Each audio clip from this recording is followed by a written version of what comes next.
Hey everyone, it's Ben Hardy here, and in today's video we're reviewing this high mileage FJ Cruiser to see if the FJ is actually reliable. Before we get into this video, I want to give a huge shout out and thank you to the Brent Brown Toyota here in Orem, Utah for giving me some time with this FJ. I'm going to include links to their website in the description down below so you can check out what they have currently. And then on a side note, if you want to save time and money the next time you purchase a car, link to my car buying guide in the description down below. Let's get into it.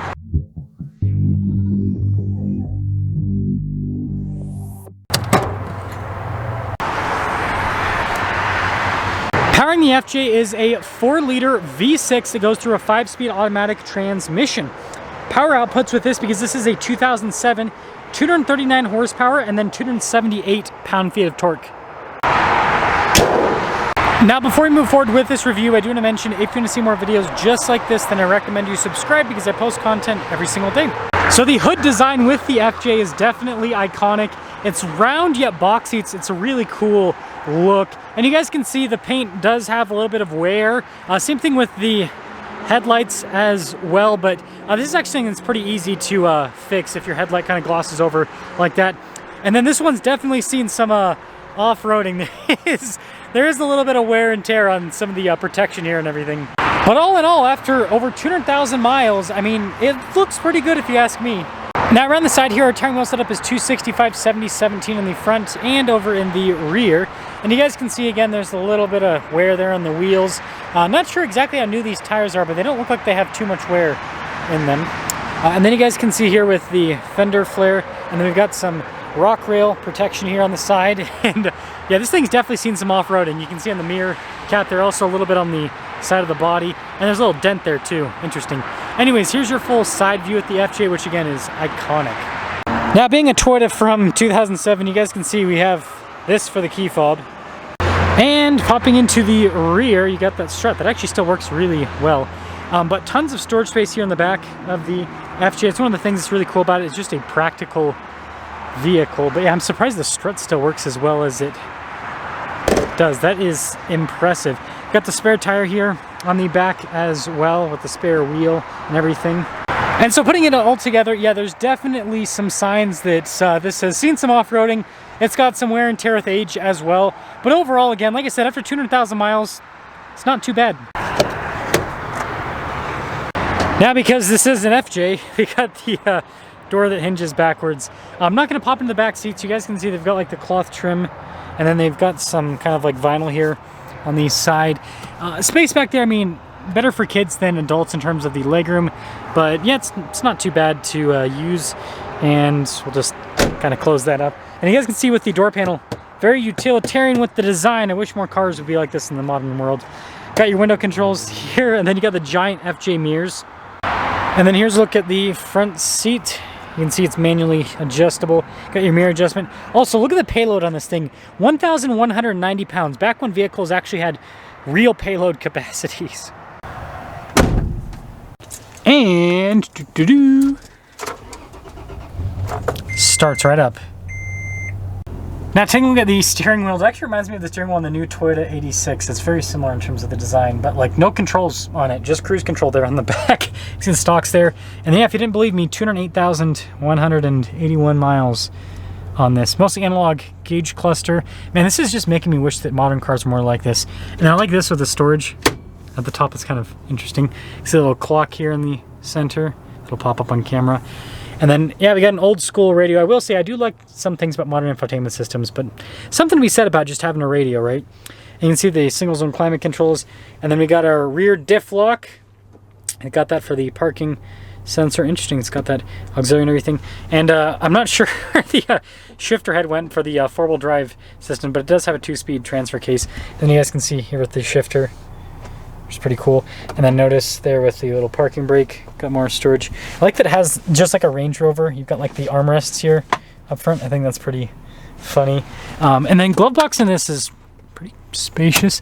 And the thing that's great is this has so much headroom because of the boxy design. So if you're a taller person, you'll fit in here very comfortably.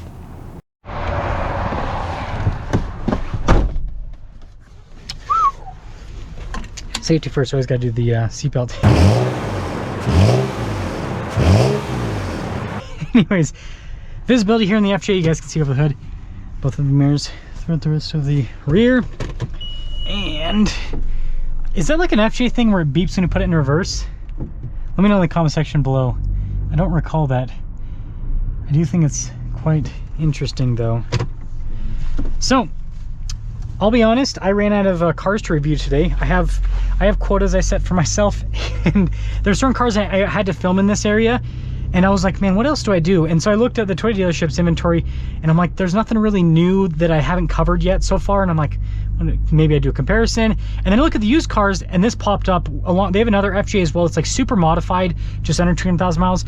I was gonna do the modified one, but then I figured that I feel like more, I don't know, let me know if I was wrong in picking this one, but I feel like more people would want to see like a high mileage stock one, because like modified cars, you know, sometimes the modifications on the car can cause more wear and tear, versus if it's stock, right, it just comes down to, you know, how the previous owners of the car treated it at the end of the day.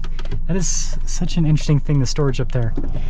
But setting off, I mean, you guys saw, like, started right up. I was so impressed with that. Like, I thought it's winter time, like it's I mean, this morning it was probably like almost 10 degrees outside, so I thought for sure a 200,000 mile car that's been, you know, on a dealer lot for a little bit, it's gonna be dead. Nope, cranks right up. So I thought that was impressive. But with that being said, it's crazy how much different this is compared to modern Toyotas, because it still has that tank-like feel that you have with like a 4Runner, for example, or like the Land Cruiser. But big difference with this is it doesn't handle as well, which is surprising to me. Like I reviewed I think it was a 2020 Land Cruiser the other few weeks ago, and that bigger vehicle handles better than this. So it's crazy how modern suspension has improved so much in the last, you know, yeah, just over 10 years, what, 16 years since this was released. But it drives well. I mean, it's comfortable. It is a little bit like going over the bumps. The suspension, again, compared to modern suspension, the damping isn't as good. But that also could be the fact that it's got 200,000 miles on it. So definitely take that into account. But yeah, it drives really well. Braking's, I mean, don't know when the last time the brakes were replaced, but I mean, braking seems to be pretty rock solid. I'm so impressed with how this drives. I'm serious. Like, again, there are some things, like I said, the suspension's a little bit harsher than modern cars, but like a 200,000 mile car, I don't know, you expect it to be leaking out of every corner and crevice, and then I mean, it's not as powerful as a modern 4Runner, but it still feels like it's got some get up and go. It's actually quite impressive. This is really cool for me to see. So it's like a weird kind of,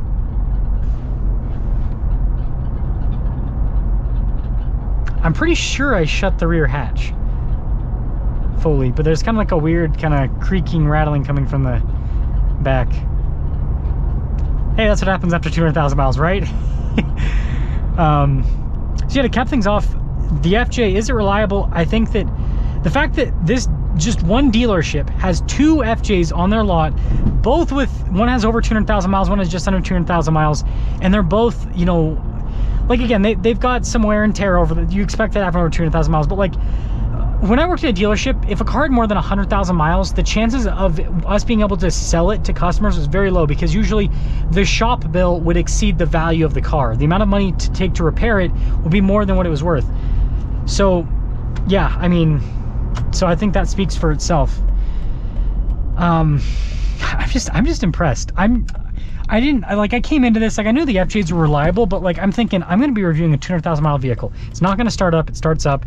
And then when it, you know, comes to driving, I'm like, the wheels are going to fall off of this, right?